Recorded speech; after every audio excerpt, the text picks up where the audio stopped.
Hi guys, welcome to this session in Microsoft Excel.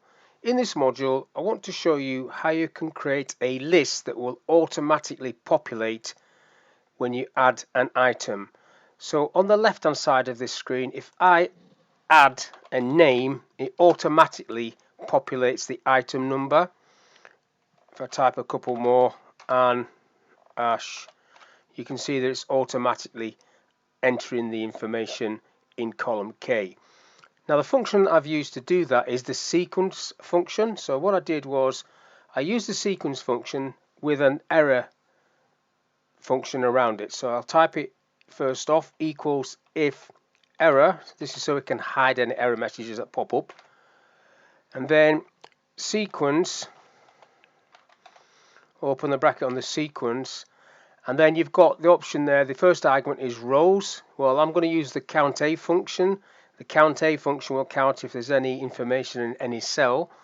So I'll use the COUNTA function. COUNTA, open the bracket on that.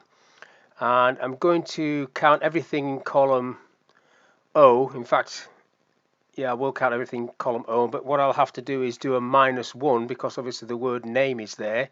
I don't want that to be included. -1. And then close the bracket. So that's the actual sequence function counting how many items are in that list. So the numbers will work for there. And then I now need to finish off the if error with a comma, and if there's an error I want it to just show nothing, and then close the bracket.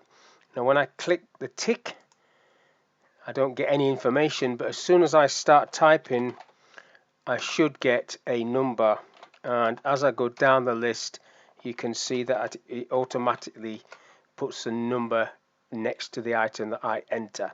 So that's all I want to talk about in this little short video, how you can automatically create a numbered list based on items that you enter next to it.